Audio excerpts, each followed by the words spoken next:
Jordan Bradley, what is your favorite game? My favorite game is Neopets. The way she just sort of did a sort of dance when she said It brings me to a happier place. that.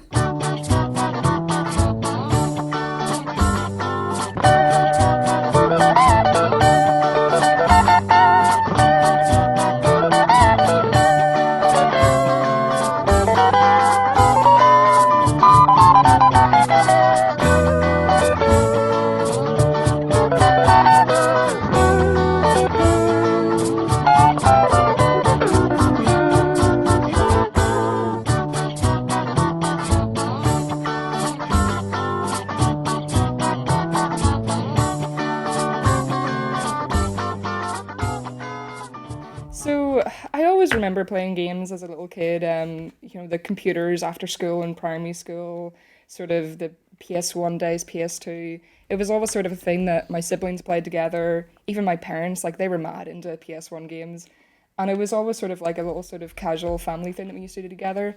And it was just something that was always there in the background. And in the case of Neopets, well, that kind of really took off in the early 2000s. It was everywhere. So of course in P5 we'd be all playing it in the computer lounge after. So this is back whenever you had like the computer room in the school. Everybody would be going in, and we'd all just be being like, "Oh, what pet do you have? Oh, I want to get this one. Want to get that one." This was whenever there was like plushies and Tesco and everything. It was a big thing, and I remember just that was so novel as a kid. That was just so unreal that you could play something that you could see in the shops as well. This was around the time as well, like Pokemon was getting huge, and I didn't actually have a Game Boy back then, so I really missed out on all of that. But I fixed it with Neopets.com, and saying that, as an 8-year-old, I had no clue how to use the internet or how to use anything, but 8-year-olds find a way. They basically anytime we Northern Irish had to sort of use the school computers. Well, what were they called again? The sort of computer system in schools anyway, something CT or something. Yeah. I'm trying to remember what it was. And all we did was just like used MS Paint and learned how to like open Word documents. It was all very cute back in ye old 2004. Either that or somehow someone had managed to hack in and upload a full Soldier of Fortune game or Wolfenstein onto onto the ICT computers. I think that was actually what the system That's was it, called. yeah, ICT, yeah. The And ICT lounge, that's what it, yeah, yeah. and just sort of playing multiplayer on that on Soldier of Fortune, Wolfenstein, or something. Medal of Honor, that was it. So that was sort of the memories of playing whenever we had a chance of playing games on the school computers. Anyway, um, you mentioned sort of the PS1, PS2 era. Like, what games can you sort of remember from that sort of era that you were sort of into? Oh man, it was definitely Spyro. All the time Spyro. So obviously when Reignited came out, I was very, very, very happy. I bought 3 copies of that game. I I was wa- I was going to say that is audacious, but then I realized I am someone who basically has all the copies of the world in the world of Mass Effect trilogy or Mass Effect Legendary Edition, and just recently Alan Wake Remastered. So yeah. I have a cheek to basically say that. Sorry. No, because it came out on PS3 first, and then Yeah. or PS4, sorry, and then I was like, "But I want it on PC. It'll run a higher frame rate, all this crap." So then I got it for PC, and then I was like, "Oh, but well, it'd be good to have an Xbox." And it just went on and on. So I have many copies of it, and it's still just as fun replaying it over and over. So yeah, that was the big one. We played Spyro so much, me and my siblings, and then also like Harry Potter, the first Harry Potter game on PS1, like that is a classic. So many hours of entertainment from that, and we didn't even get very far. We were just running around, messing about, and just the hours of fun you could have back then. Like that's the thing, like you weren't very good at games when you were a kid, but you got so much more out of them. So those were the main ones I remember. Like I loved bits. I think my parents maybe played a wee bit more of kind of like Resi and stuff. I was terrified of it. I did not really want to play those ones. Wow, So your parents actually got you to play Resident Evil. I didn't really. I watched more than I played. Oh, okay. But I remember just being fascinated. So it was those sort of games that we played. But those were the ones that stuck in my mind the most. And of course, I love anything that's sort of like creatures and magic and adventure and all that stuff. So those games spoke to me a lot more than kind of like, racing games or Yeah. anything like that. And it kind of like makes a lot of sense seeing the sort of artist that I grew up to be. Everything is starting to make sense now. Everything is starting to become a clear picture of who you are, Jordan Bradley. We are starting to get an idea of who you are, basically. I would guess the other games you would, well, I don't know if you would necessarily have played them or watched them, but I would guess because of your fascination with Paleo, Dino Crisis as well. Yes. Oh, that just unlocked a hidden memory. Because we did play that, and then on PS2 there was this really really dodgy shooter. What was that called? Dino Stalker. Played a lot of that. It was like an arcade shooter style one. Operation Genesis, Jurassic Park, Operation Genesis on PS2. Played that hundreds of hours easily. That was one of my favorite games, and it still is. And of course, the Jurassic World Evolution coming out. I have booked the day off work for that. I cannot wait. I am buzzing for it. So basically, yeah, love dinos, creatures, dragons, anything that has like a sort of creaturey element to it, like Spore. There's another one. Played that for hours and hours and hours on end. And only the creature creator part, I didn't care much for like the civilization and boring civilization. No, I want to make like this massive big dragon that just runs around, eats everything else. That is the sort of game I'm here for. Yeah, you can kind of very much put all these games in a little timeline, and things start to make sense when you think about it. When you look at sort of like the road of what games I played and what sort of shaped my journey to where I am today. Like I said, everything is sort of starting to click now in some way. So It always involves dinosaurs. it That's the always one thing. involves dinosaurs. It always involves monsters. It always involves creatures, basically, that are not human. Oh yeah. I know what I like. She does. To be fair, like I can attest to firsthand how obsessed Jordan is with paleo and stuff like that. There, so I get it. I absolutely get it. Um. So you mentioned you sort of missed out on the Pokemon sort of type stuff with at that time, but with everyone was sort of getting into it, especially with the cartoon as well. Well, Oh yeah, the, yeah. the anime, I guess. Like what sort of made you sort of want to miss out on, or not made you want you miss out on that, but like what, why basically? Yeah, no, that's a good question because I mean, I love Pokemon to bits. Now, whenever I was a kid, I was mad into Pokemon. I had all the plushies, all the books, all the toys. I had a little, like, those fake Pokedexes that you could type in and read the entries. I had all that stuff. I had a subscription box that basically delivered the novels and the toys to my house every month. Like, my parents knew that I was mad about Pokemon. But I didn't have a Game Boy, so I couldn't play any of the games. So what I did was, one of my friends in primary school, I would kind of borrow her Game Boy Advance. I think she had Fire Red and Leaf Green was probably the first one I played through properly. But yeah, I missed out on Red and Blue. I missed out on Gold and Silver. I missed out on Ruby and Sapphire. And I, like, honestly, I missed out. As a little kid, I would have loved that. So whenever it came around, was it 2006 when the DS came out, 2007? Yeah. I got that and I got Pokemon Pearl, and that was the first one that I actually owned myself. So I'd played some of the other ones a little bit, but this one, I owned this one. I played that one so much. I played that for so many hundred hours that the game could no longer count how many hours I had played in that game. It fun fact, Gen 4 in Pokemon caps out at 999 hours. It doesn't count after that. In case anyone was wondering. So I played the death out of that game. Oh my god. Yeah, so I was hooked. And ever since then, I'd be pre-ordering every Pokemon game that came out after that. I was absolutely hooked on it. Love Pokemon to bits. Have a wee bit of a rocky relationship with Pokemon these days. It's kind of lost its way a little bit. It's kind of disappointed me, but those memories are going to be with me forever. And Pokemon's definitely a really influential one for me as I was growing up. Because whenever I first got it, Pokemon Pearl, I was just starting high school, so that was that was a time, and that kind of got me through some times. I made some friends through Pokemon, and that was just in the very formative years. Because whenever I was in primary school, it's a very important time, but high school is just a different beast, man. Like, so the games that I played a lot in high school, which of course Neopets was one of those. I was so obsessed with Neopets in high school. those were the things that I think really started to shape me as a person, and sort of like the journey that I went on afterwards. Um, and I just remember I'd go to school, I'd come home, and instantly I'd be either whipping out my DS to play Pokemon or logging into Neopets, and that's what I did every single day. And I'm talking every day. I'm talking Christmas morning as well. I'd be on Neopets. I was mad, mad obsessed with this game. Being not sort of yanked off the computer one morning on Christmas morning, just go, it's Christmas fucking morning, Jordan. Open your presents or something.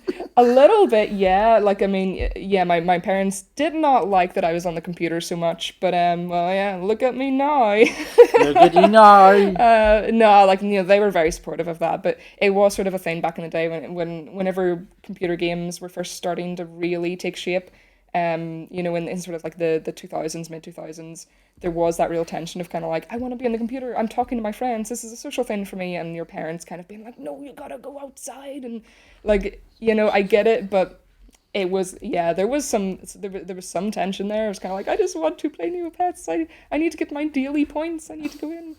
So yeah, that was the one thing that I really just cared about. Was like, I'm gonna secretly log in on my laptop, and I'm gonna log into the neighbor's Wi-Fi, and they won't know. Ha ha ha.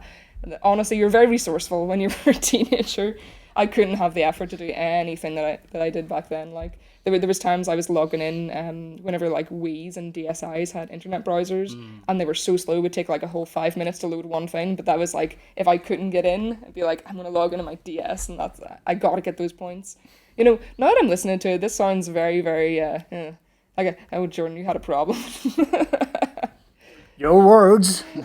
Yeah, saying nothing. It was very much an escape. It was just this other world that I could, like, shape for myself and have all these magical elements and creative elements, and it was just, there was something about it. And this is what makes me sad, because as the years have went on, Neopets didn't really evolve. It kind of stayed this sort of like archaic flash browser game, but back then that was enough to blow your mind. It just felt so immersive. I never really intended to get into games. I actually wanted to get into animation more. I went to uni to study animation, and I wanted to specialize more in sort of like the pre-production and concept art. So I loved painting and drawing and creating all these like mad creatures and environments and all these fantasy worlds, and that was what I was really into. And as I went through uni, that was fine, but it became apparent that there's not really an awful lot of jobs going for painting monsters for animation. That's quite niche. So funnily enough, whenever I was looking to get into my placement year, I happened to apply for a wee local indie studio that were looking for more fantasy environments and creatures and stuff. So it was very much a right place, right time.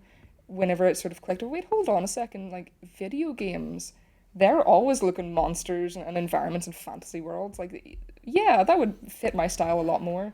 And it was sort of that just really it just clicked into place. It was never like this big aspiration, but it kind of made sense. I played loads of those games growing up. I really cared about all the different sort of games growing up.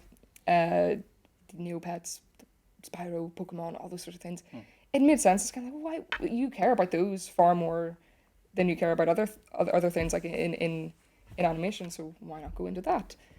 And that's, yeah, it's not a very exciting story. It's just kind of, yeah, I just happened to, right place, right time, got a job, realized, hey, this is really fun. I get to paint monsters and get paid for it. I like that.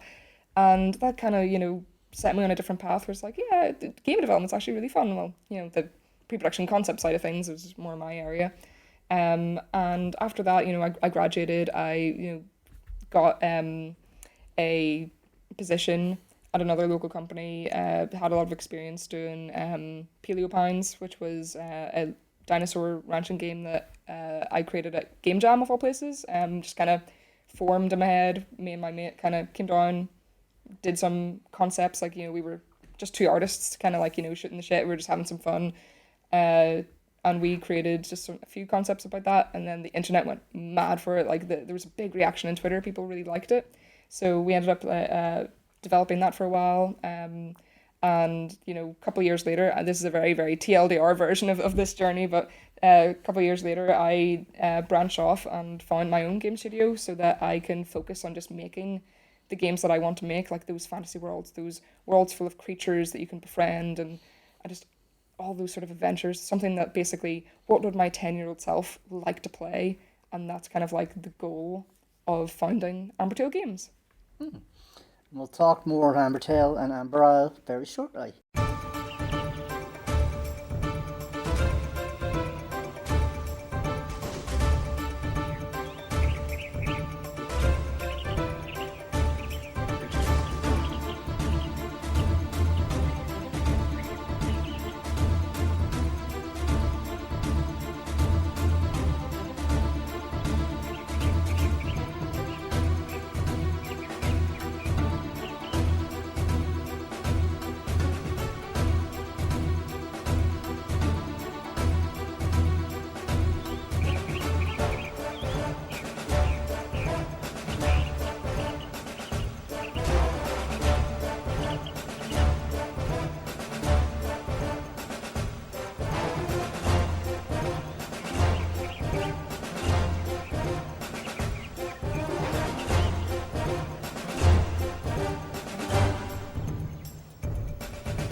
Let us talk about your favorite game, and frankly, one of the oddest sort of selections we've ever had. Well, not just oddest. It's a very pivotal game in its own right, but it's just not sort of in the traditional realms of what we usually discuss on the show.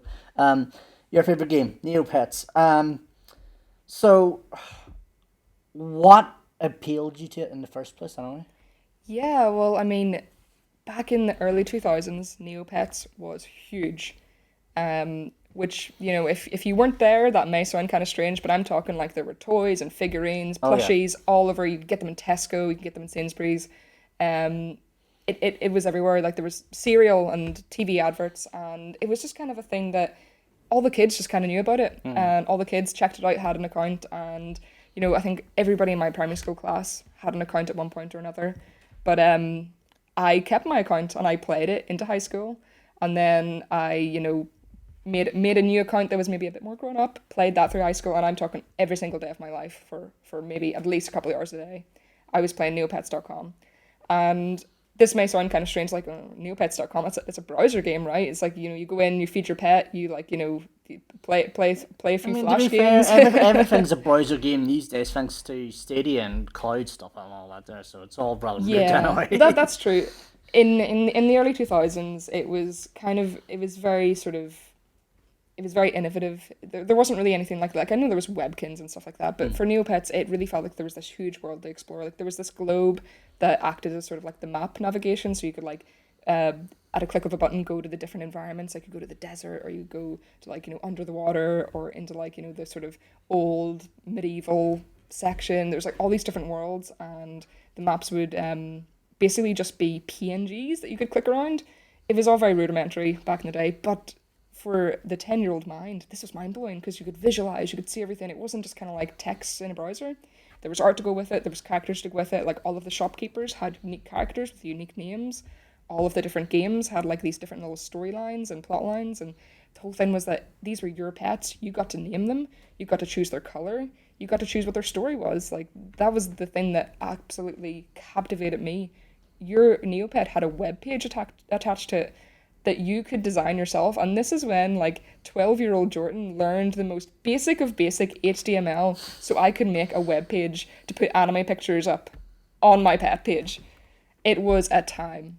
It was such a time. What anime pictures? Oh gosh, I can't remember. Let me guess. One of them was probably Card Captors, right? Wasn't Card Captor. Oh. It was Tokyo Mimi was one of the ones that I liked. Very cringe looking back on it now. No, I still like it. It's cute. Love your cringe. Embrace the cringe. I know I had a lot of Pokemon crap. I had the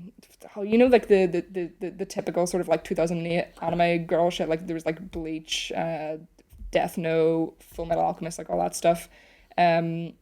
Just those sort of things, and it was basically just the fact that you could get a PNG off the internet and put it on your page and have everybody else see it, and then you could insert these sparkling goddamn sparkly GIF emojis, and you could have music autoplay. So we had like I'm not kidding, we had Linkin Park MIDI files play on the pet pages. It was so amazing. For a 13-year-old weeb on the internet, it was just like the most mind-blowing thing. I feel like Weave is probably underselling it. I get the sense that there's a sense of emo Jordan there as well. A little bit, and that's the thing. And there was like Linkin Park MIDI's playing while this like bright pink anime girl was sitting like it was such a duality of man situation going on, and the whole thing was like, and then it was on a page of like this goddamn like chibi dragon PNG. So it's like there was a lot going on. It was very much like teenagers trying to work themselves out, and it was all just being displayed in this big strange anime collage. And it was honestly, it was a time you had to be there. I'm so sad that all of the web pages are now defunct. I don't think any of them made it. I don't think they're online anymore. So many years, I think they just kind of like wipe all that stuff, which is really sad. That would have been a time capsule if that was still up. I would have loved that. There's a lyric that's sort of running through my head. You mentioned the duality of man. There's a lyric of a song sort of running through my head, and this will make sense to a specific sort of subset of people who will listen to this. The only thing, and I'm paraphrasing the lyric here, I'm actually changing the lyric here. Basically, no person is ever truly girly. No person is ever truly weebo. Basically, this will make no sense to Jordan here, but basically, this will make a lot of sense to a lot of people who watch wrestling and Aleister Black. Yeah, I have no idea what that means, but I appreciate the sort of sentiment you're going for. It is very true. It's very true, and that was the fun part of Neopets, like the games and the pets and the adventure and all that. That was amazing. That was fun, but it was also kind of like what you could make of it. Like the web pages you can build, you can make guilds, you could talk to people. Like I remember I made a friend on Neopets when I was like 12 or 13, and like 15 years later I still check in with her sometimes. I still chat to her and every here and now, and now we're like 20 something year olds with jobs and a life, and we met on a forum talking about the new Pokemon games on neopets.com. It's just mad. It's absolutely mad. Jesus, that's yeah, that is sort of nuts to sort of put that into context when you say that, huh? But I guess, yeah, no, I also do sort of get that as someone who's sort of fostered a lot of friendships anyway, online anyway. So, oh, it's fine, it's fine, it's fine. I have a drink here too. Sorry. Which reminds me, Just throwing my bottle caps all over the place. I only keep mine closed because the smell of this BPM is actually quite strong. Anyway, no, I totally get what you mean anyway in terms of sort of developing those sort of online friendships, because a lot of the ones I've sort of developed over the years and I've sort of been sort of online in itself anyway, and yeah, like there's a lot of sort of melancholy in a little bit in that as well. Yeah, there is. It's sort of like, remembering what once was, and sort of like the friends you lost along the way. Yeah. Like there was a few friends that as I got older, we actually added each other on Facebook. So, people who I only knew through a Neopets avatar, then seeing what they looked like in real life was very strange. Because Neopets was very strict about you couldn't put photos of yourself up, you couldn't link off site. But we found a way. We were just kind of like, oh, Facebook this title and you'll find me and all this here. So we managed to like keep in touch with like some people. And then some people, it's kind of like, I never know what happened. Like, one day they just never logged back in. And there's something very strange and sad. And it's like, that sort of ghostly sort of, you're still on my friends list, but I haven't talked to you in 15 years. Yeah. That weird sort of like, I remember talking to you like every day. You were part of my life for every day for like a few years. And then suddenly you just weren't. That is quite sad. It's that sort of social media ghosts almost. Yeah.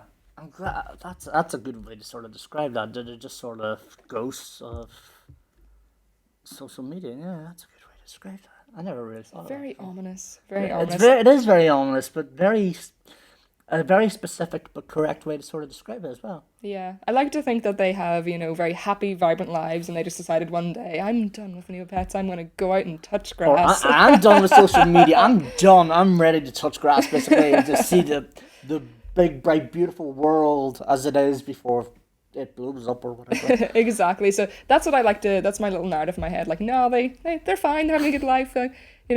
our memories will always last. But yeah, like that was the fun part, was the social element. And as the years went on, and I still play Neopets a little bit into my 20s, and I still have an account now that I'm quite proud of, actually. It's I still log in every now and then to have some fun, but without all of those friends, it just ain't the same. Playing it by yourself, it ain't the same. It's nice to sort of touch back on it for something like what, half an hour every now and then, or Yeah, like just to every 2 or 3 years or something like that. There, uh-huh. but it's not exactly something you want to sort of go back into a lot more regularly. I know. Yeah, no, I definitely the spark was lost for me. I'm never gonna be obsessed with it like I was back in high school, but every now and then I like to come in. It's almost like a little comfort thing.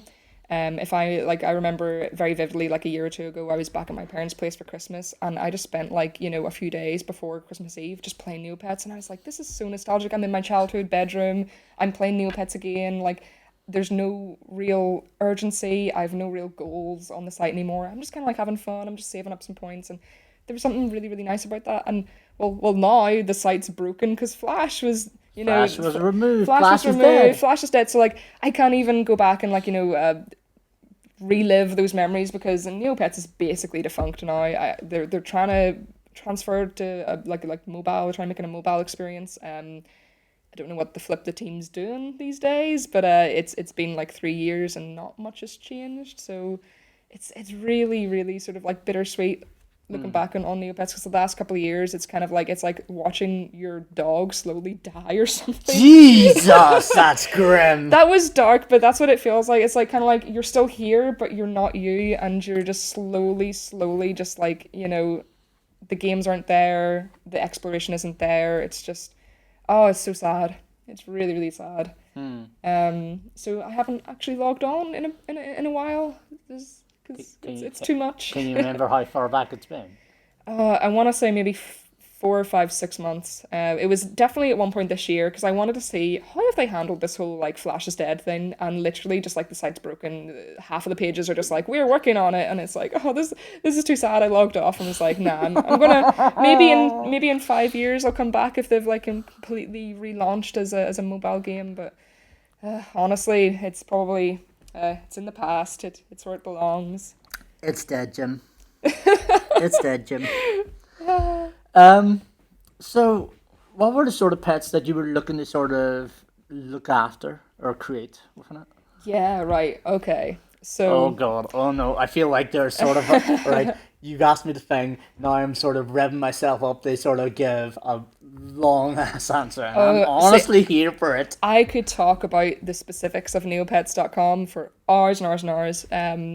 And it will only make sense for people who played the game. Like Johnny, I don't know if you ever played No. Neopets. You never played it. Okay, so I'll try and sort of like give you the layman's go over. So on Neopets.com there was like a bunch of different pets that you could choose, and some of them you could choose just right off the bat. They were always available to create. Some of them you could only create in specific days. They had specific days dedicated to them. So there was one called a Chombi that was like a Stegosaurus. You could only create that in one day, and if you didn't log on that day and create it, then you didn't get one. So they were like quite exclusive, and then there were like the super super exclusive ones called the Crocs and the Drakes. So they were kind of like a big spiky like lizard crocodile one, and the other one was a dragon. So of course I wanted the Drake, I wanted the dragon. These were incredibly expensive when I played, incredibly expensive. Like the way that I was trying to do it was to get you could get a specific item that would morph your pet into one of these more rare ones. Now, these were incredibly hard to get because they would only show up in the little shops, very, very sparsely. And the way you could do that is basically refresh the shop over and over and over again, hope that you can snipe it before somebody else does. And I couldn't do this because I had crap internet. My speed was so slow. By the time I would refresh, I would have nothing. So that wasn't doable for 12-year-old Jordan. So instead, decided to grind up points. And Johnny, here's the sad thing: I spent 2 years grinding for this pet. 2 years. 2 years Pent playing. pet. I feel like there's a lot of pent up frustration there now. Oh, the old stuff. No, so 2 years, and I mean, that was me. Like, I wasn't very good at Neopets. Like, I wasn't very good at. It's called restocking, where you would basically keep about 20 tabs of all the different shops and refresh them constantly, and quickly buy the really rare items before somebody else does, and then resell them for a higher value at your shop. And this would be a way that you could easily in one day make like a few million points. But I couldn't do that because my internet was crap. Like I literally could barely even get the mid-range items, never mind the rare ones. They were gone in half a second flat. So that wasn't something that I could do. So I grinded up game. I played flash games. There was like random little like lotteries and roulette wheels and all that stuff you could do every day. You did your dailies, which was basically you could spin wheels and play tombola and like try your luck at different like random things. I did that for 2 years, and then I finally got the potion that I needed for this pet. I had saved up 2 years to get it. I morphed them. And what you do back in the day, you made a forum post being like, "I'm about to morph my pet, come watch." And it was like an event where other people online could come and like watch, and you would tell them, "Guess what color it's gonna be." So everybody would guess, and then you would morph it, and then be like, "Oh, you got a Drake, congrats!" And I remember that day I got the Drake, and then I was kind of like, "Now what?" I got it, and I was like, "Yeah, I've got what I've saved up for 2 years." And it was that time, like, I was so proud and I was so happy, and now I finally had the really rare pet that I wanted, that, only the top percent of players bloody have this rare thing. And I was going to save up to paint it like this special color. It was the sort of underwater, like, Atlantis themed brush. It's called the Moroccan brush. It basically made the dragon into sort of like this sort of like beautiful koi fish, like Chinese dragon sort of style thing. I remember I did fan art of this when I was 12 years old. It was such a big thing. So what happened after I got my 12 million 2 year sort of grind to get this pet? Well, Neopets.com decided to release some new items into the economy that basically made what used to be 12 million points worth 2 million points. Oh my god. I'm talking maybe 3 weeks after I finally saved up enough points, and they made it a tenth of the price it used to be. And I was like, right, that's it. All that work for that, just to be undermined, it's not worth it. And it's that sort of thing where it's like when you finally reach that place that you wanted to, and it just isn't enough. And then that happened, and that was the singular moment I can pinpoint in my childhood when I realized, like, this is kind of pointless. It just sort of gives you that empty feeling afterwards. Very empty, yeah. Because I just felt like, if I had waited just another 3 weeks, I could have gotten 3 of them instead. But no, and it was one of those moments where the harsh reality, like, salams your childhood sort of enthusiasm. And I just kind of realized, like, I spent so much of my time saving up for this, for a PNG on a video game that, now everybody has one because they're really cheap. It's not even like that impressive anymore. And I was just like, you know what? That's when I moved to DeviantArt instead.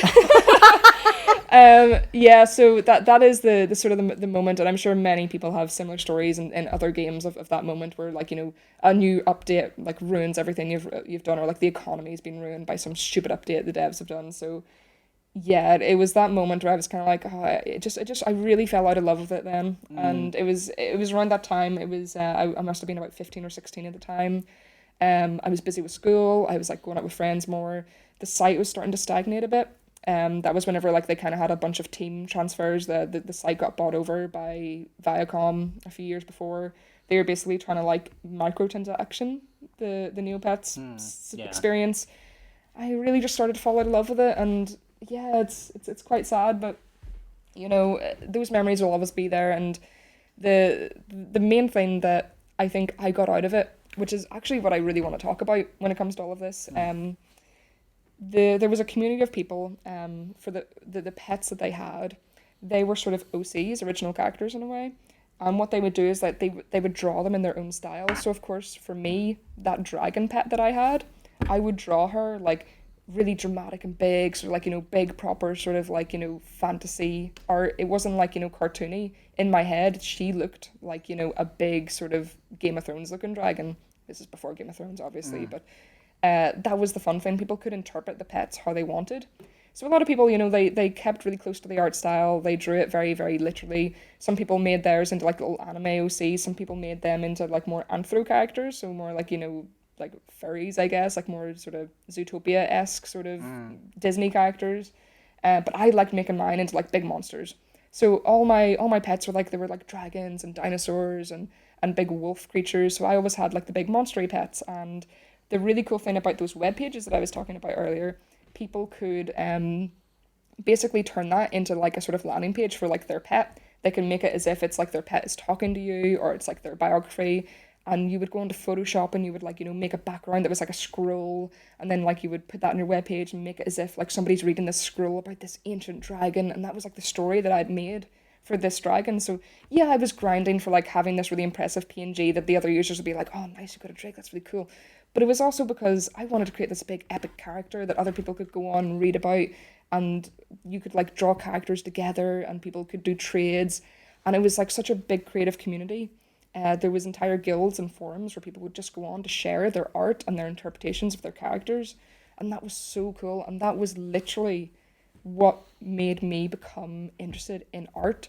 It was the reason that I got my first art tablet when I was, in high school. It must have been around GCSE time. I got my first Wacom. It was a wee Wacom Into Us, first wee drawing tablet.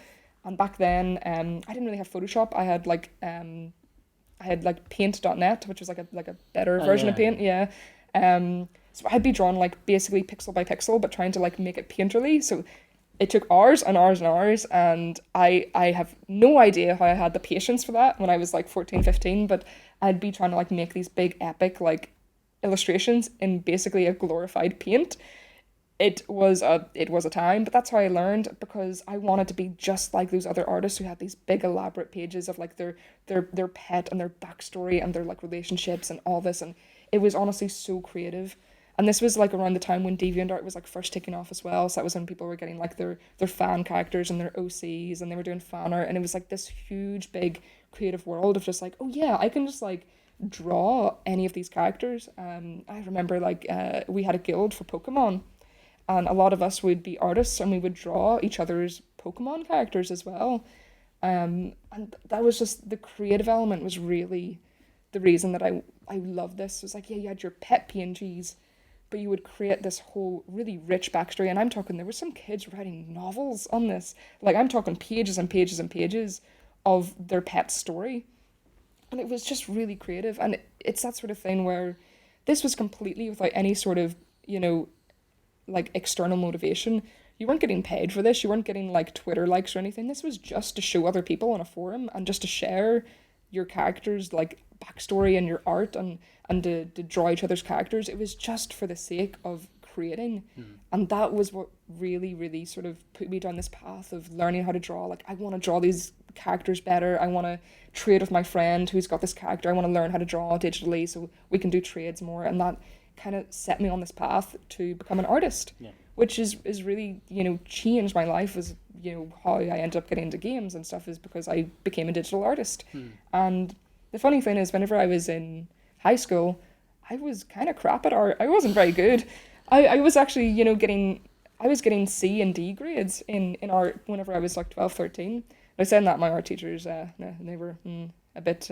They were assholes, basically. Yeah, they weren't nice. They did not like me one bit. I never really wanted to be an artist. Like, I liked drawing as a little kid. I would like, draw dinosaurs and copy like the Jurassic Park books, and would draw things, but it was never at the point of it being actually like, oh, she's class at art. Oh, your Jordan's really good at drawing.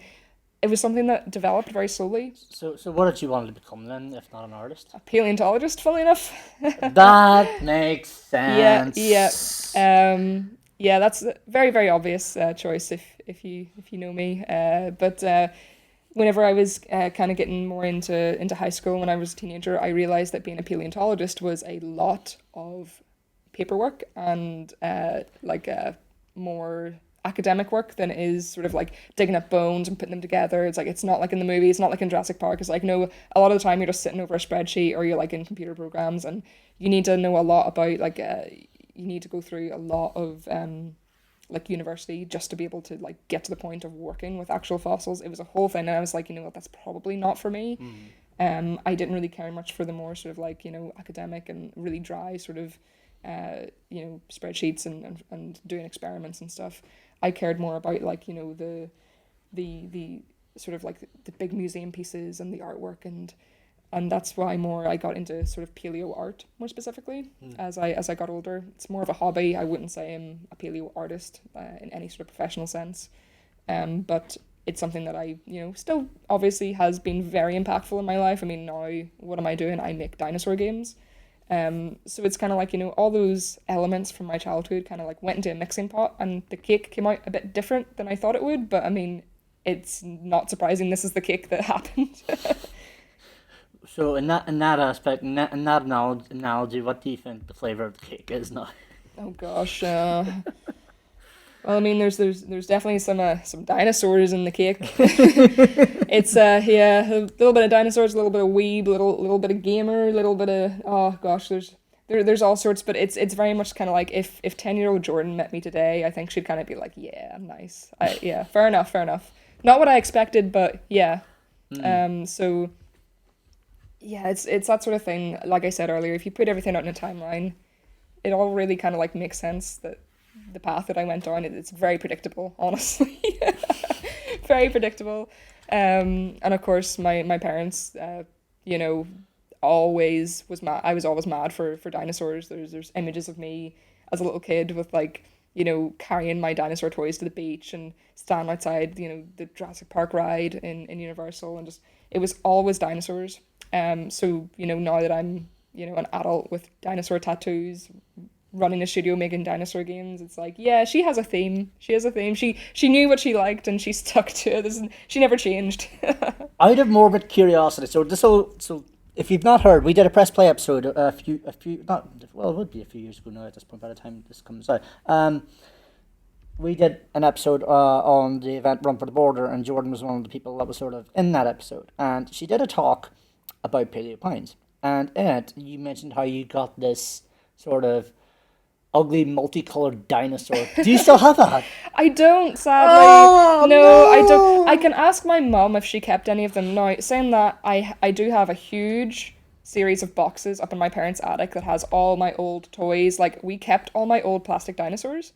So all my old, the Jurassic Park figurines, all those plastic dinosaurs. Like, if you were to Google search 90s dinosaur toy, I probably had, like, the first image that came up, like, that sort of stuff. We kept those. There's a lot of those left over. Funnily enough, the image that I included for Run for the Border of me as a little kid with the row of dinosaurs on the beach, I still have all of those. Those are in a box somewhere. I do have those still. I should really get those out, and like, maybe when we get a new office for the studio, we can have like a little shelf of just those old toys. I think that would be really neat. Like a little sort of like throwback. But I'll ask my mum if she has some old photograph of this ugly toy. She's bound to have some sort of photo. There's so many embarrassing photos of me with just like Pokemon toys and dinosaur stuff. Maybe she still has it, but sadly, I think that tie-dye multicolored dinosaur alien thing has been lost time. Maybe my mum did that on purpose. She's like, the things I saw in my house. It must die. Yeah. Oh, no, saying that, I do still have in the story there was like a bag of plastic dinosaurs that I'd gotten that day as well, and I remember that very vividly. I still have those. They were bright orange. So I think those are still knocking about somewhere in those boxes of old toys. So if I can find those, that would be really funny. Really, really funny. Oh, that'll be good crack.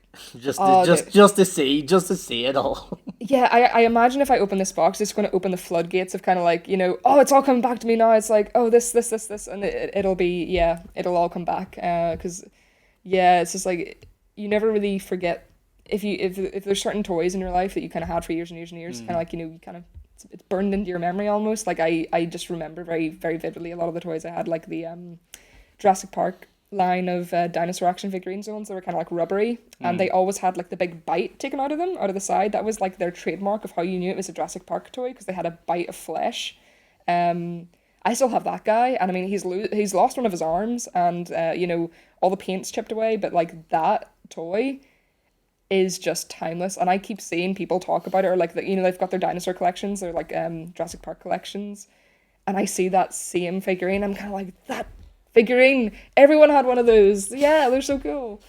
So yeah, Johnny, I will see if I can find some photograph or some evidence of this tie-dye monstrosity, because People need to see it. They need to see it. They give the audience what they want. Give the people what they want to see. Yeah, I don't think my description really sold how awful this thing was. So yeah, I will see if there's photographic evidence.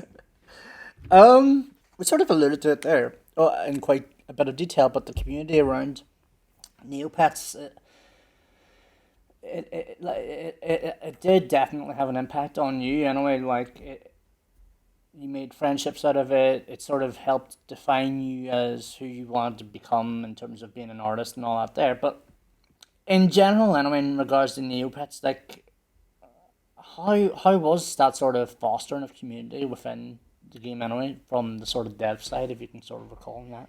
Yeah, so I mean, way back at the start of Neopets, like I'm talking like year 2000, it was whenever, before the creators had sold it off, Mm. they'd sold off the site, And this was just after the Y2K sort of type thing yeah, as it was well. around that. It's really funny. If you want to like get into like the actual history of Neopets, it is bonkers. Like at one point, they sold it to like this guy who was like super into Scientology and wanted to put Scientology on the site, and they Mm. were kind of like, "No, absolutely not. It's for kids. What are you talking about?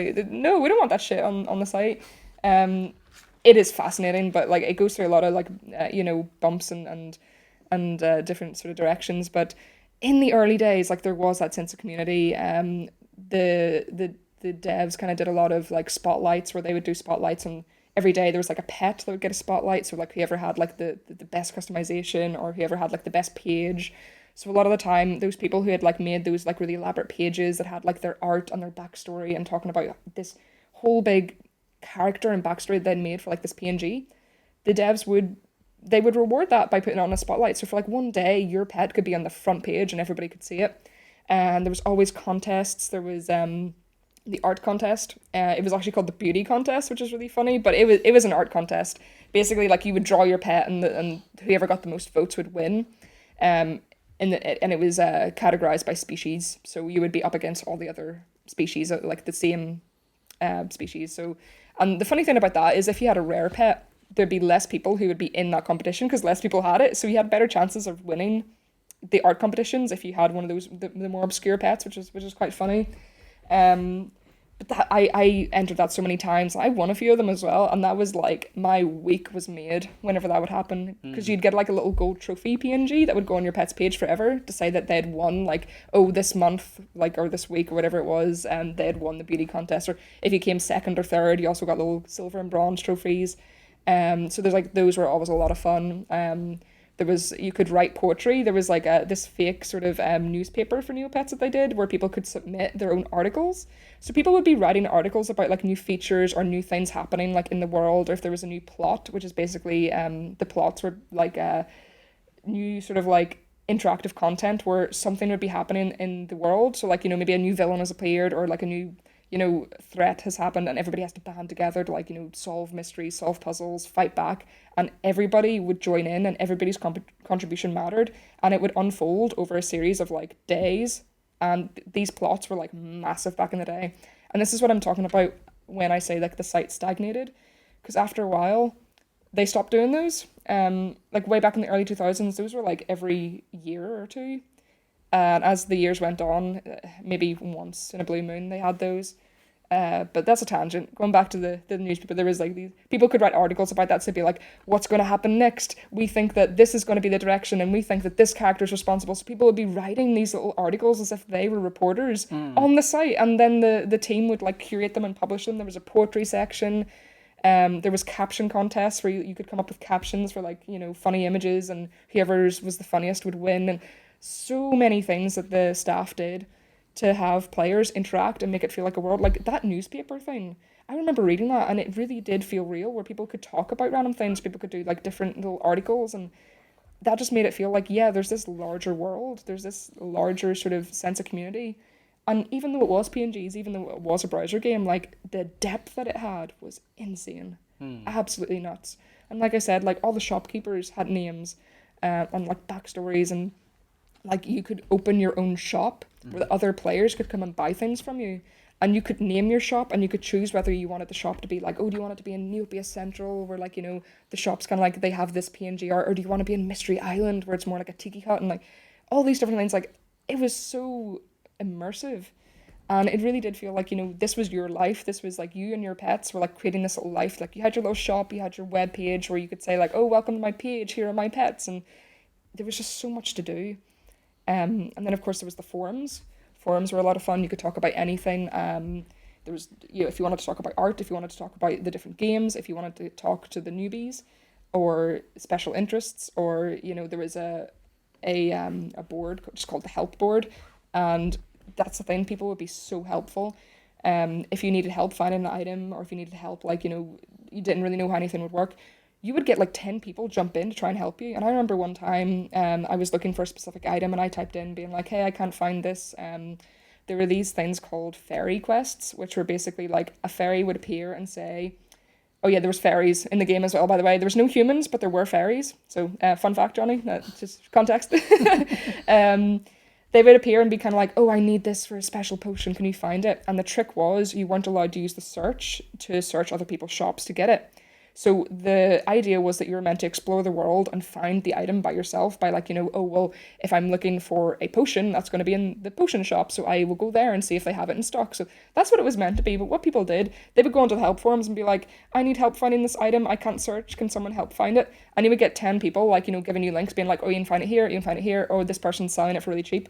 And I remember there'd be times where I'd go in and I'd be like, hey guys, can someone help me find this? And then people would actually send you the item and just be like, here, have it in the house. And I'm talking, there'd be some things that were expensive, and people would just, out of, like, literally for nothing in return, would just give it to you. Have at it. Just Yeah. basically. And it was just because they were just kind of like, oh yeah, like, I have money to spare, here you have it, good luck for your quest. And it was that sort of thing where, there was no reward. You weren't allowed to donate money to people. Like, you weren't allowed to do giveaways. Like, you couldn't go on the boards and be like, I'm giving away 1,000,000 points, DM me. Because that was obviously very scammy behavior. So there was this real sort of like, there was this real sort of sentiment of just people helped out for the sake of helping out. And, that was another thing that kind of like, stagnated when they made the site kind of more fiddly to use and they tried to monetize a lot of the features. That just stopped really being a thing, and that was like quite sad. But I just remember people in Neopets generally were very friendly and very helpful, and they would just donate things to you sometimes, and they would just help you out, even though they're not getting anything in return. They're not getting any upvotes, they're not getting any money. They're just posting on the forum because they want to help somebody else enjoy the game. And They're just posting out of the kindness of their heart. It's not, yeah. we're not just sort of saying that for snark. They are actually just sort of doing it out of the kindness of their heart, basically. Yeah, definitely. And do you know what happens? Like, because that had happened to me, a few months later, if I saw somebody on the forum talking about, oh, I really need this item, I would send them the item because it's like, you pay that forward. Yeah. It's kind of like, oh, I have one of these in my inventory. I'm just going to send it to this person. They need it more than I do. And then, that person would obviously send an email back, or a neo mail back, it was called, being like, oh, thank you so much. Like, I really appreciate it. And it was just that thing where it was just so wholesome. God damn, it was so wholesome. And yeah, because like, the people weren't really toxic. It was a lot of the people on the site were either like, this is sort of like getting more into like the late 2000s, early 2010s. It was a lot of college kids and people in their 20s because they'd been playing it as they were little kids, stuck with it. So a lot of the people were actually, older, a wee bit more mature. It was really cool to see. Like, I remember following these people, like some woman in her mid-20s, and she would just post these like really pretty pictures of like her dragons that she would dress up. And I remember just being like, this is so cool, I'm going to follow this because that's just really cool to see. Just this community of people just having fun for nothing in return. And that's the sad thing now, because everything we do is for like Twitter likes, Instagram likes. Like, even on like, Reddit, you're trying to get upvotes. You don't do shit to help people anymore. That's something that's kind of like died recently. Even like on the DeviantArt days, it's kind of like you'd be posting things because you'd want to be posting something that was relevant or popular, not because like you wanted to make a backstory for your character. You wanted to be really elaborate and have like this whole big interactive web page that you could click through to different like sections. That's kind of just not really a thing anymore. It's just really sad. What sort of really sticks out for me is how it sort of relates to, or how it sort of comes at a time when there was other sort of, like, we mentioned Twitter, we mentioned Instagram, Facebook, and Reddit, and all that there. But back in the heyday of Neopets, you would have looked at something like Tumblr. Like Tumblr was massive for sort of art creations and stuff like that there, along with DeviantArt. And I guess what I'm trying to get at is that sort of era of the likes of Neopets and Tumblr and DeviantArt, it's just sort of came at a sort of different time when social media was not as what's the word? It just didn't exist. I Yeah, mean, this I is mean, like, before Facebook. This is before Instagram. yeah. Before Twitter even. Like I remember when Facebook first started to take off. Everybody in our Neopets guild were kind of like, so are you gonna make an account? Do you want me to add you? And I remember, yeah, like we had accounts on Neopets, and this is like, it was more like Bebo and stuff back Oh then. God, no, no, Um, no, no, no, not Bebo, Bebo, not and Bebo. MSN Messenger, and yeah, MySpace. That this is more the era. Yeah, Um, that'd be more in line with what I was thinking yeah, of. But so oh so my it God, was I've before all that, and I was on DeviantArt. I think before I ever had a Facebook or a Twitter or any of that. Like DeviantArt is quite old, actually, isn't it? It's early 2000s. yeah. So I that was kind of like my social media for a while, and it's really funny because I was looking back at my DeviantArt account, back at the stuff that I was posting like 2009, 2010, and I was mortified. I was like, I am oversharing so much in this. I'm talking about really personal, like family, personal, school stuff. I went back and I deleted loads of my old journal entries because I was kind of like, the internet doesn't need to see this. And then, Welcome to the internet. Come oh and have a God, seat. yep. Oh my, that's the thing. And I went, and this is the sort of thing when I see like little 12, 13, 14 year olds on social media talking about really personal, really like private stuff. I just want to like grab them by their shoulders and be like, stop, please, you regret this. Don't post this. People don't need to know this. It's like I'm glad because in DeviantArt, like, not many people saw that stuff. It was like the people who follow me in DeviantArt were my mates and like, artists I made friends with over the internet. So like it was kind of the thing to kind of like vent and share about your life on the journals.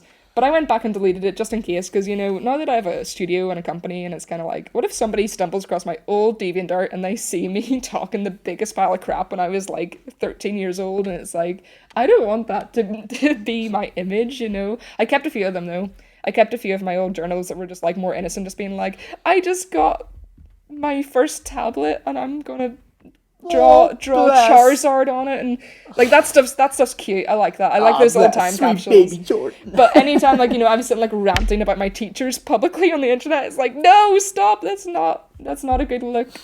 So yeah, social media, that it was a funny time, and this is the thing, like we were kind of like the generation where it really started to take off, and I'm glad that I don't think I got Facebook until I was like 15 or 16, and I'm glad because it's kind of like, I think if you're 13 years old and you're sharing about, it's I not, don't it's even too think I much. got Facebook until I was 17. Yeah, and it's been like Facebook's kind of like, back then, like you didn't add your family on Facebook. It was only your mates because you'd just be like, since like tag your friends, it'd be like an image of like 50 Harry Potter characters and stuff like that. Whereas it's like the biggest pile of shite. Like all your photos were just like anime and Pokemon. It was not used for like that stuff. Like actually being about your life. It was more just a glorified MySpace really of just crap and gifs and stuff. So yeah, that was the time.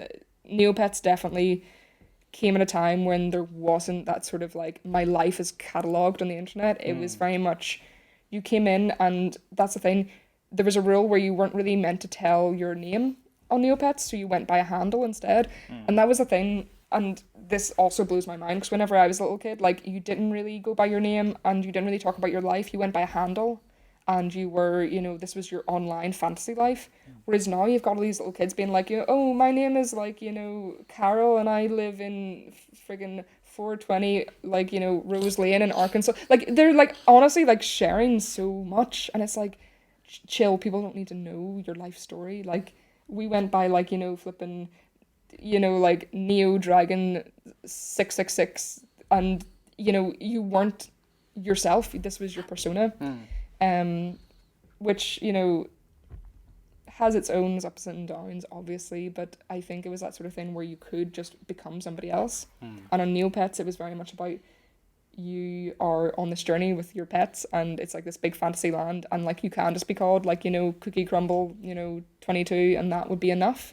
People would just be like, oh, hi, Cookie, like, that was just who you were on Neopets, and that's the sort of thing, like that came at a time before your life had to be perfect on the internet, and I kind of miss that in a lot of ways. Whereas now it feels like what's the word? No, not what. Feels like now it's basically it's sort of like when you mentioned Bebo, I just sort of got Oh, yeah. bad flashbacks. I think that's everyone's reaction. Just sort of bad flashbacks. Whereas, no, could I interest you in everything all of the time? A little bit of everything all of the time. Happiness is happy, or whatever it goes. A little bit of everything all of the time. Oh God, yeah, that's the thing. Because I mean, the internet back in the early days, it was just you would go on, you'd play Neopets, and maybe like this is before even before like YouTube was a thing, really. You'd be on Yeah. what was before YouTube? What video sites did we go on to? It was like It was just basically a specific website, yeah, Claire, wasn't like it? It you was running on yeah. Flash. And yeah, just like that would you would just go on and like you'd do all these different things. Whereas now it's kind of like you said, everything. Your life. You have to post everything. Like I don't use Facebook anymore. I barely update my LinkedIn. I never post pictures of myself to Twitter really. Because I'm just like, no one needs to see that. Like people are here for my art and like my studio stuff, but I don't really share my stuff anymore. Basically because yeah, I have this really weird sort of I don't know, like I want to have this disconnect from the internet. That's the internet is a place I go to like, have fun and learn and communicate with people, but like that's not my life. My life is here in the present with like the people I love and care about, and there's that separation. And I think like it's funny because I talk about how I literally just did nothing but play Neopets after school every day, but the difference was like that was separate from my life. It was, that was a fantasy sort of creative outlet. So yeah, like I can imagine people who are maybe playing if Neopets came out today, it would be so different. And I don't know if I would have liked that. I kind of like the separation of like fantasy, online stuff from real life. Personally, anyway. Maybe I'm in the minority there. Yeah. No. That's totally fair. But I will say this: the only thing that's sort of been going through my head for the past 5 months when we've been discussing this is just basically, could I interest you in everything all of the time, a little bit of everything all of the time. Apathy is tragedy and boredom is a crime. Anything and everything all of the time. It's yeah. Oh yeah. Bo Burnham got it. Burnham got it. That's so the first time I heard that song, I was in stitches. It was so good. And it's true. It's too goddamn true. And it's like, yeah, the internet was fun back in the day. It was just like forums and PNGs and cats and just anime, entire episodes of anime on YouTube. And now it's just NFTs and monetization and awful cyberbullying. God, I sound like such a fucking boomer right now. Oh my, right, no, okay, I'm gonna rephrase that. Basically, I've become very disenchanted with just all the social media stuff, and this is sort of thing, even Neopets, like, I know we're gonna get into this a bit later, but I'm so disappointed with Neopets. They've went down the NFT route, which is really sad to see. They've been absolute arseholes to their community whenever they've gotten feedback about it. They've stagnated. They had 2 to 3 years. They knew Flash was going to die. They had 2 to 3 years to basically back everything up, rebuild the site, and they didn't. The site's still broken. You can only play like 5 other games. They only bothered to like actually restore 5 other games. The rest of the site, there's nothing to do. And it's just like, what happened? You were the juggernaut. Like, you were the chosen one. Like, back in the early 2000s, they were huge. They could have, like, paved the way of just, like, interactive, like, virtual pet sort of experiences to be something different, and they didn't. They just stagnated. They did the same thing. They chose money over like, experiences, and, it's just... And that's the thing. It's like, as you grow older, you kind of see the things that you used to really care about kind of just either slowly die a death or, yeah, well, that's... Unless, like in the case of Spyro, where it got an absolutely beautiful remaster, in the rare cases, sometimes it's fine, but a lot of the time it's kind of just like I have to kind of like watch it fall from grace. Nothing ever dies. It's just revived. Just how bad it's revived or how good it's revived depends on circumstances. Let's say. Yeah. I was going to leave this until a little later, but you mentioned it, so let's just sort of get into it. Like Neopets, like sort of offering NFTs. What the fuck? Like, so, context, before we started recording here, as of recording this anyway, like in October 2021, there was a developer booted off Steam yesterday who was basically running off NFTs and blockchains, stuff like that there. Now, Valve has said they're not going to put on like they're not allowing any NFT or blockchain games on Steam. But Epic Games has said they're open to the possibility of doing that for the Epic Game Store, although they've said for their own games they're not going to do it.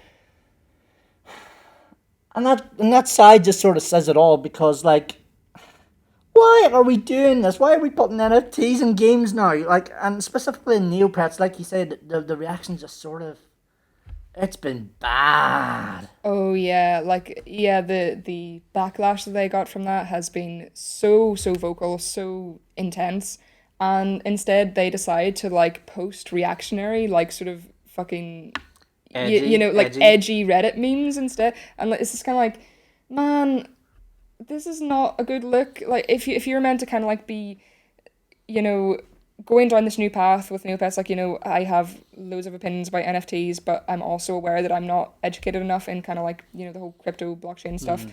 I don't really want to, you know, go down a whole crusade about that. I don't personally feel comfortable around them. I'm not interested in them at all. I don't want to, you know, be involved with them at all, but whatever. Seeing Neopets get involved was kind of disappointing because it's kind of like, oh, well, obviously they're just trying to see if they can monetize their PNGs in another way.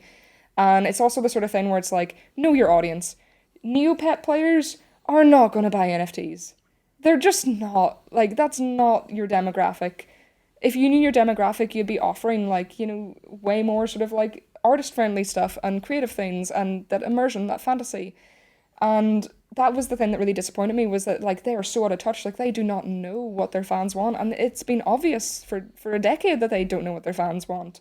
And they refuse to listen. And instead of listening, they post really sort of like, you know, condescending memes about it. So that was super disappointing to see. And you know, you go onto the Neopets homepage at the minute, and all you see is them talking about NFTs and trying to like sell like this really tacky jewelry of Neopets, and basically they're just doing everything they can to kind of squeeze some nostalgia dollars out of people instead of fixing the site, instead of making Neopets a playable experience again, they're just trying to sell really tacky merch and see if they can get a few NFT bros to invest. Oh, it's a mess. And that's why when I came on, I was kind of like, so do you guys say Neopets is my favorite game or was my favorite game? Because right now it has a real bad taste in my mouth. Yeah, Yeah, oof. yeah. I think yeah. No, I don't quite know how else to sort of sum it up other than NFTs are basically a scam, snake oilery type shit, basically. So I'll just leave it there at that, basically. But yeah, at the same time, it also shows the sort of double-sided aspect of that sort of community. On the one side, it can be wholesome and stuff, and then on the other side, it can sort of produce things like that, basically. But anyway, we'll sort of move on from the community aspect of Neopets. And like the other thing in Neopets that you've actually sort of alluded to actually is the games that you play within Neopets, like that would sort of provide their own narrative in their own sort of small ways. What examples can you think of at the top of your head? Yeah, so I mean, obviously everybody knows the Flash games and Neopets. Those were a lot of fun. Like, I mean, I can remember those sort of summer holidays playing them with your friends at their house or after school. You'd maybe whip up a few of the wee Flash games. Those were always really quick to play, a couple of minutes to kill some time, and they were never really innovative. Now saying that, there's like some of them I still quite like to play. There's like a couple of like the match three puzzle games. I still quite like those. I'll still maybe once in a blue moon log in and play those. Um, but the real thing that I thought was just so, you know, innovative and interactive and amazing were the plots that I was talking about. So um, whenever I was like a little kid, I missed a lot of like the really big ones, the really cool ones. But the way that they would do it is basically if they wanted to like introduce a new world to the map, if they wanted to introduce a new pet, if they wanted to introduce a new villain or like mechanics, any of that stuff, they would do it through a plot, which is basically like something that could last weeks or maybe a month or so. And it would basically be like every couple of days they would be posting new things or there'd be puzzles. So there was a really interesting one where when they were first releasing the Grundos, which were like the little alien dudes, the way that you could make one of those was through doing this plot, which was you know, it was all about like, you know, the space and the evil sort of like the big evil guys, like Dr. Sloth he was called. He was pretending to be like a nice dude, but he was actually like super evil, and that was like a meme in the site as well. And basically like the whole thing was that you were trying to like, you know, stop him from, you know, basically overtaking parts of Neopia, and it was that sort of sense where the players felt like they were doing something. So you'd be maybe loading into like these different areas, and it was very like point and click, very sort of like browser game, like sort of those like old school adventure games. Yeah. And you would be trying to find things in the map or talk to people, or like you'd maybe go in and talk to an NPC and then kind of say like, oh well, we can't start this up because we need this mechanism, and then you'd have to go and find, well, where have I seen one of those before? Maybe that was in the storage room. There was one of those, and then you go in and you click like the wee PNG, and then it would be in your inventory, and you'd go back. And this was all completely done like in the browser, and at the time that was like quite innovative. Like in the early 2000s, that was really neat. That was like taking it a step above. Like yeah, you got your pets and you can feed them, you can play with them, and it's very much like PNGs and text based. Then when it was getting to the point where you were solving puzzles, talking to NPCs, and then you'd come the next day, refresh, and then there'd be a new update in the story where, oh, because you got this mechanism, now we can like get into this new area. Or maybe there's a thing where all the players had to like fight. There was a PvP sort of thing called the Battle Dome where your pets could fight and you could like update your pet stats, and that was like a whole big thing as well. That was really big back in the day, and it was the sort of thing where if all the players could band together and like fight these different what do you call them, like enemies, the cumulative sort of like damage and progress would all add up, and eventually like if the players got to a certain point and beat them, then in the story they'd be like, yeah, we rallied together and we beat them. It was all very It was much basically like a raid. yeah, like a really weird PNG text-based raid. Yeah, so it was kind of like that sense of like, oh, this is actually a living world that will change depending on how I interact with it. I'm part of this bigger story. I'm part of like, the little band of characters that are going to take down the bad guy. That was the stuff that Neopets really shined at. And, in the early 2000s, like that was a lot of fun, and it was all anybody was talking about, and people were doing fan art, and it was just so creative and so immersive and so special to be part of it. And the cool thing was, if you had missed the plots, if maybe you'd played a couple of years afterwards, you could actually go and replay them. You could follow a guide and you could replay them, and like a lot of the elements would still be there, the flash animations, the characters. But obviously you wouldn't have the actual like, live reactions from the fans, everybody speculating on the forums. But you could still replay them. And that was another cool thing that the staff did, where they were like, well, obviously people care about the story. They may not be able to like get the achievements or like have the live reaction stuff, but they can still play through and get the experience. So they kept all of that online. And as the years went on, and as the team changed hands, there was one point where like half the staff were laid off a few years back. It was really, really sad. Those started to become defunct, and you couldn't replay them anymore. And it's just like, yeah, you can really tell that they're not maintaining the site. They're letting it kind of like stagnate. They're letting certain features just become defunct. Like loads of like different features that used to be really fun just don't work anymore. So like that's sort of like the then versus now, and sort of like those plots again. As time has went on, it's kind of like well, a browser game, PNGs, text, that's not going to fly now. How can they basically up their game and make it that they could have that sort of experiences with today's tech? I don't really have the answers to that, because back in the day, having a group of artists doing PNGs on a website, like you could get so much out of that. Nowadays, like would they have to get like a whole 3D team on? Would they have to, they're going down the mobile route, but I'm just kind of like, what are you going to get with how can you recreate that experience on mobile? And I'm also, when I hear the word mobile game, I'm just kind of like, oh Christ, okay, so it's going to be timers, and there's going to be microtransactions, there's going to be gem store where you can buy upgrades. And yeah, I can kind of imagine what this is going to be like already. So I don't know. There was just that sense of community, and the world of Neopets was a world, and it felt alive, and it felt ever changing, and it felt like depending on how often items would restock in the shops, that would change how much they would be worth to the players. So like the player had this own little economy where like if they could hoard items and resell them to each other, it's like the supply and demand. And I remember learning about bank deposits and interest rates through neopets.com, because you had a bank account that you could upgrade depending on how much you invested. Like you put in you deposited to your account. You could, oh yeah, another thing, there was stocks in Neopets. You could invest in stocks that were actually like, they reflected the little shops that were in the world. So if you invested in, You couldn't see this because like I was just sort of staring off into the sort of turning my head very slightly to where I am, and I just go like, there's a stock market. There was in a Neopets? stock market. Yeah, and I remember playing that as a little kid, knowing nothing about stocks, but it was just fun. So you could buy so many stocks, and it would trade for certain like values, and then And that was with real money as well. or No, an no, element of. Neopoints, Oh, okay, Neopoints. okay. So none of it was real money. This is before they added Neo Cash, which Oh, was okay. their premium currency. But no, Okay. this was no. The stocks were completely in game Okay. with Okay. in game money. And but the cool thing was if you invested in a bunch of stocks, then depending on like what would happen in the world, those could go up and down. So say like there was something and everybody was running to like the trading card shop to buy a bunch of trading cards, your stock value might go up then. Yeah.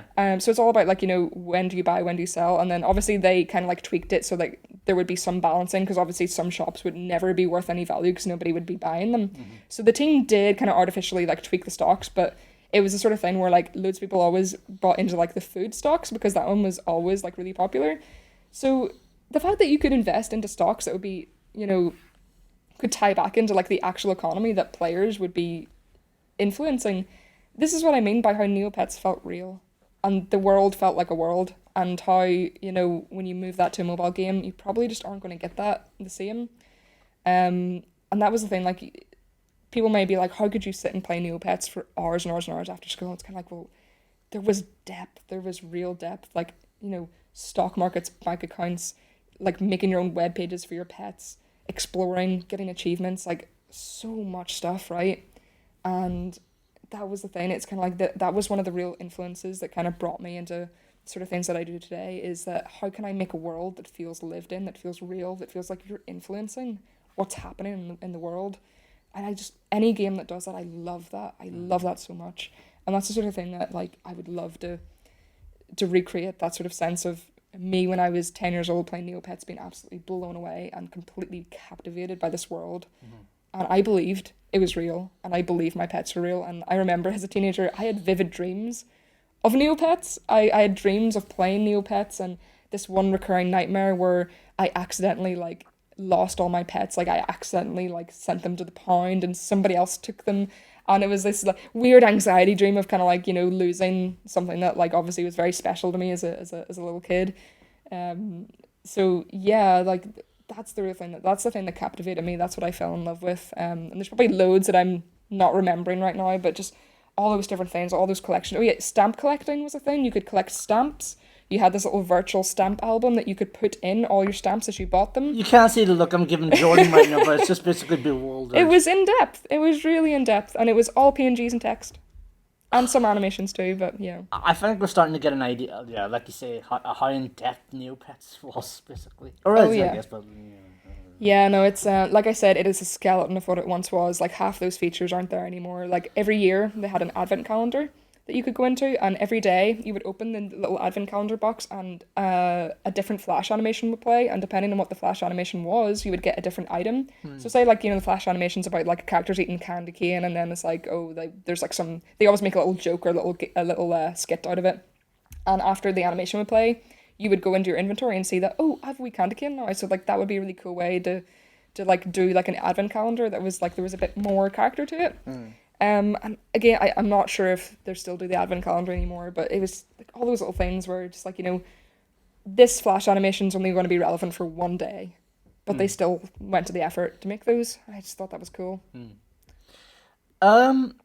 So, to touch back on something that you mentioned a while ago, you mentioned how there was this sort of duality of man, basically, in regards to Neopets, and sort of how it gave the whole no person is ever truly girly and no person is ever truly weebo.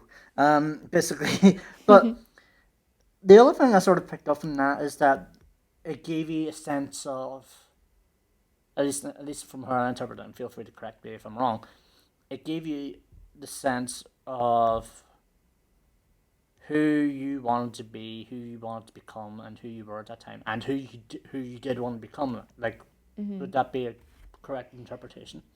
Oh yeah, I mean, like I said, the sort of the web pages that you can make, the different songs that you could load in, the different images, that was all very sort of pivotal in kind of defining who you were. And I remember as the years went by, all of my friends, our pages would like change depending on what shows were coming out, what movies.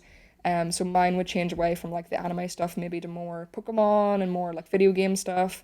Maybe a bit more like movies. I still liked like a bunch of the anime stuff when I was a kid, but you could kind of see it was almost like a little scrapbook of kind of like your interests throughout the years, and maybe you take like, oh, I'm not really into that show anymore. I'm gonna put this new one up, and that was like a lot of fun. For a while, I curated like this big page of Pokemon images, and what I had done was I had in like numerical order of Pokemon, I had like scoured the internet for fan art and would do edits of like official images, and you would upload them to this big catalog, and you'd have this little like text box that would have the HTML code for putting that image in your web page. So basically, people who didn't know how to do like the code, they could come in, copy and paste it. So it'd be like oh, fucking image source equals blah blah blah blah, and you put in that. Person would copy and paste that, and then they could have that on their webpage. So I basically curated this sort of like Pokemon image database for other users to use for their site. And it was really cute because it came with a link back, and it had like the little page counter, and basically it was kind of like making a web page 101, like baby's first web page, learning how to do like the scroll bars and the anchors and the text boxes and playing the MIDI files. It was a lot of fun. And I remember just kind of like that was also a lot of fun because I started off with like a big curation of Pokemon images, and then I moved on to like movie poster like edits, and then you could see that move on. And then whenever I moved into sort of like later high school, like sixth form, I had obviously changed all of that, and it was more a gallery for my own artwork. So putting up the artwork and like having little captions underneath, and kind of like just having my own little webpage to like put in whatever I wanted at the time. That was always like a lot of fun, and it did change as I changed as a person.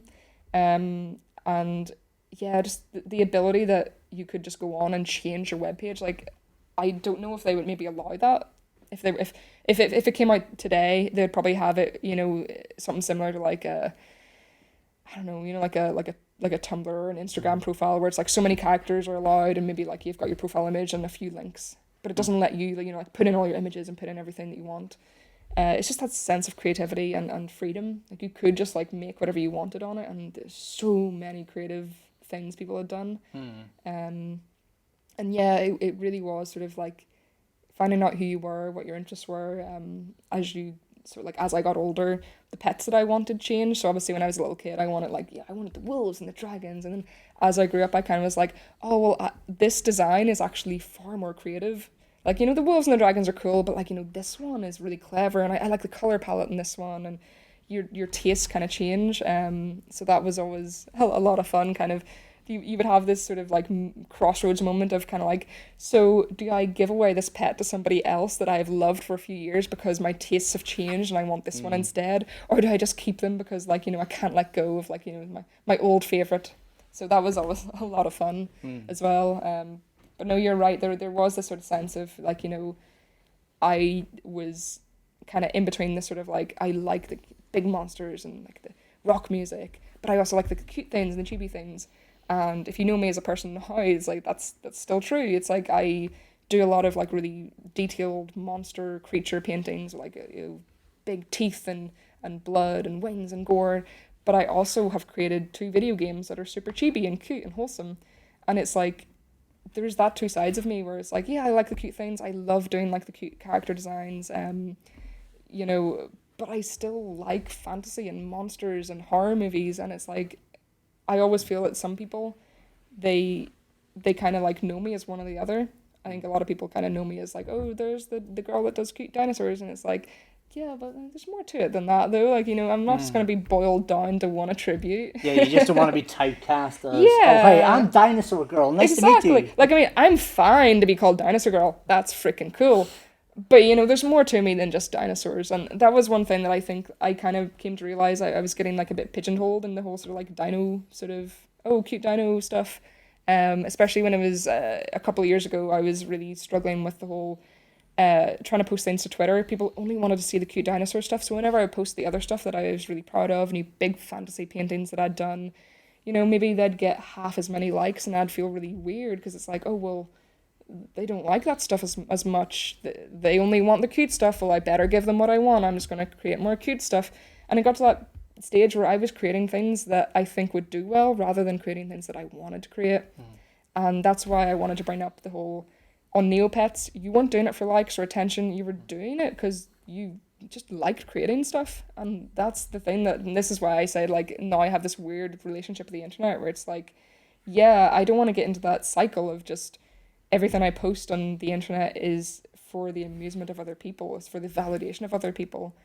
and it's sad that it's come to that, and that's why I've really distanced myself from Facebook and Instagram and Twitter, because I still use them because I love sharing art and I love talking to artists, and especially for a game, I love that community so much. But kind of getting that separation from me and my work, it's like you're not just the work that you create. It's like it may be part of you, but it's not you. That has been a bit of a journey. So that's why, kind of like there's a few little parallels there with the Neopet stuff and the web pages and the creativity. I do definitely miss that 12-year-old me that just made things because I wanted to. Trying to tap into that a bit more these days. Just enjoying that sort of aspect of making stuff just because you want to, rather than sort of making stuff for the sake of it. Yeah, definitely, for the sort of like, oh, I need to post a new thing to Twitter. What's the big new, trend? Oh, I'm gonna draw like, oh, this character's trending, so I'm gonna draw. Like, fuck that. That's so, it's so disingenuous. Just like, make what you want, and people will gravitate towards like the real stuff, the actual sort of like genuine excitement and enthusiasm. And yeah, that's the sort of thing. It's like nothing can beat the enthusiasm of a 13-year-old kid, like making their characters on Neopets. That was just the raw sort of drive and excitement to create stuff. How do you sort of maintain that enthusiasm now as a 20-something? Because like because I know firsthand just how excited and enthusiastic you can be. It's actually why there's a part of me that just is really fond to talking with you every so often, Jordan. But like, at the same time, it's not a good time basically because cynicism, jaded people, and all up there just sort of going. But you just sort of rise above it basically, and just sort of just put out this sort of amazing work where cynicism doesn't exist and all that there, where you just put out just some amazing stuff basically. Um, so how do you sort of help maintain that aspect of that 13-year-old sort of self and then carry it to who you are today? Yeah, well, thank you, Johnny, for saying that. It's quite tough, and that's the thing. People say that I create these cute characters and for Ambertail in the game, and that is definitely a very real, very, very sort of this very special inner part of me. Like this, it is kind of like that 13-year-old has never really went away. Yeah, because like when we first met at Run for the Border, like I remember this is basically when me and Jordan first met at Run for the Border for that press play episode. Like I remember when I turned off the recorder device, I was using to sort of interview Jordan for Paleo Pines, and we were just sort of gushing to each other about Jordan to me about Paleo Pines and me to play about Play Diaries, because I'd literally only just launched Play Diaries like a few days before Run for the Border, and I say this because it's a key part to who Jordan is. It's just she's super enthusiastic about what she does. She's super enthusiastic about what you do as an artist, and super enthusiastic about the ideas you do. And I saw that come across with Paleo Pines, and I'm seeing it now even more with Amber, and we'll touch upon Amber in a bit. But like, yeah, if I'm not asking this as a question. I'm just getting this sort of give context, and I interrupt Jordan while she was answering this. Sorry, come on. No, you're all right, Johnny. It is context, right? And yeah, that's the thing. If we're going to go back to that sort of duality analogy, it's not like I don't have the cynicism. There are days where I'm literally just staring at my tablet, just kind of like, I can't do this. Like I don't know. Like I'm not feeling it. I just don't have the motivation today.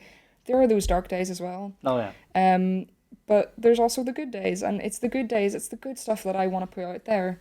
And again, that's why I say, like, I do have this separation from my online stuff and my real life. Like, nobody sees my real life stuff. Like, I don't think it's appropriate for people to see the low points, obviously. Like, I mean, I'm willing to be vulnerable about it and to be candid about it. Like, there is a journey where you kind of, I talk very openly about how I was burnt out at the start of 2019, which actually led to Paleo Pines becoming a thing.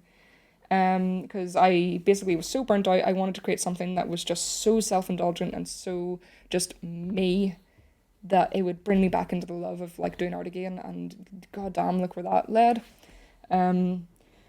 But yeah, for the enthusiasm, it is just kind of like never let go of that sort of 13-year-old, like, happiness and excitement, and that moment when you first played your favorite game, or whenever, from my case, when I first got that pet I really wanted for 2 years in Neopets, like that moment, I was jumping around my bedroom and I was so excited and I was messaging all my Neopet friends, and that was like a nice moment. And it's those moments where it's kind of like I want to create that feeling for other people, and like I want to make nice things. Like I could have went down the route of making like really sad, very personal, very angry, very angsty sort of like, things, and with all the big creatures and the gore and the horror stuff. Like I could have went down that route and had a lot of fun with that, but then I kind of thought, I like creating things that, brings a bit of color and happiness and joy, and just that sort of sense of everything else can wait for a while, because I'm going to go into this different fantasy world where there's no urgency, where I can express myself and be creative, and I can be friends with a T-Rex, right? That's the sort of stuff that right now in my life I think I need, a lot of other people need. Let's be real, like the last 2 years, Jesus Christ. Jesus, no, you don't need to tell me twice. Yeah, like I think it's just something we kind of need a bit more, and especially with like with wholesome games and happy, cute games, there's a lot of times where it can come across quite, shallow, vapid, I guess. Where people just like they slap on a cute character because they want to sell a product, right? That's not what we want to do at all. And I really think once we start showing a bit more of Ambertail, that's going to come through, where it's just kind of like, yeah, it's a cute art style, it's very bright, it's very happy. But once you start learning about those characters and their struggles and their arcs and all the different paleofolk that you can meet, paleofolk, which are the prehistoric animal villagers in Ambertail, which we'll get to later. I'm jumping the gun a bit, but they all kind of have their stories. They're not just kind of like a cute little chibi character that makes cute little quips and talks about how they like to, have picnics and stuff. Like, there's going to be some very relatable struggles and some deeper things to go on there. And I think that's the stuff that people will really resonate with. Like, cute things are cute as a sticker, as a bit of merch, as like a little reaction gift. But, I want to make stuff that sticks with people, that they want to come into this world and be in this world, be part of it. That's the sort of thing that really gets me excited. And whenever I see people who do fan art of our characters, or who are talking about how they're really excited to play, and how, oh, my 3-year-old daughter really likes the game, she's asking if you can include this dinosaur, like, there's a moment there where I literally just get a flashback to me as a 3-year-old being like, oh yeah, like, this is what I do this. So that's a bit of a, what's the word? It's a bit of a rambly way to summarize that, but It's meaningful. It's meaningful. I hope so. Like, that's the thing. Cute dinosaur chibi girl. There's more to it than that, right?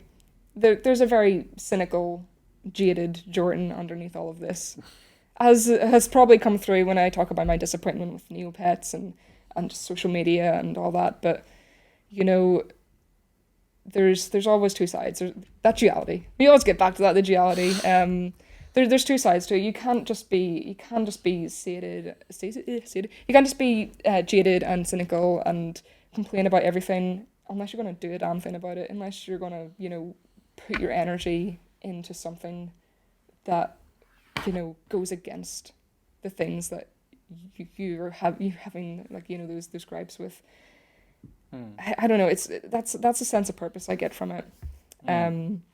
Like I said, trying to separate yourself from the Twitter likes, the people following you, the validation of your work, and going back to just, what makes you happy, what brings you joy, why do you do what you do? Is it the validation of people online, or is it because you want to make something that you needed back then, that you need now still?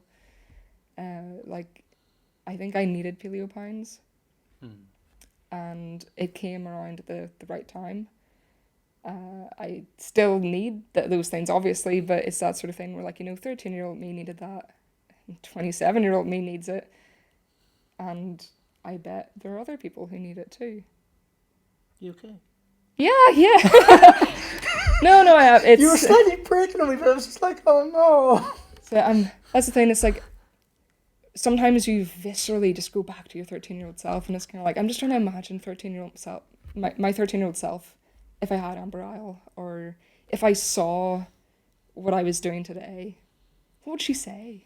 Like, if she could see the characters that I'm making, it's like, I hope she'd be impressed at how far the art's come. Like, oh yeah, that's better than MS Paint for sure. But yeah, it's just kind of like, learning to.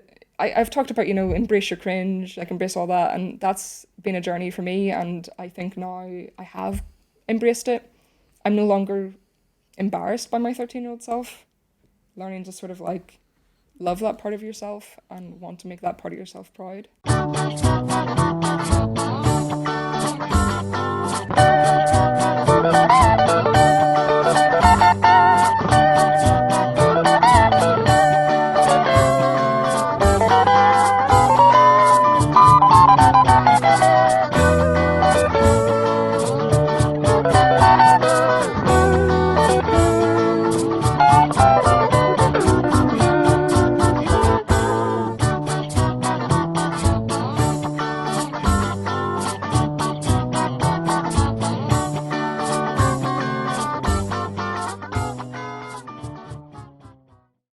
Thanks for listening to My Favourite Game, a podcast by PlayDiaries.com where people from the games industry come on to talk of their favourite game. If you want to listen to future episodes of My Favourite Game, as well as press play before they go live publicly on Play Diaries and other podcast platforms, please consider becoming a $2 tier podcast early access patron to our Patreon at patreon.com/playdiaries. Next week, the second part of our season finale, Jordan Bradley on Neopets.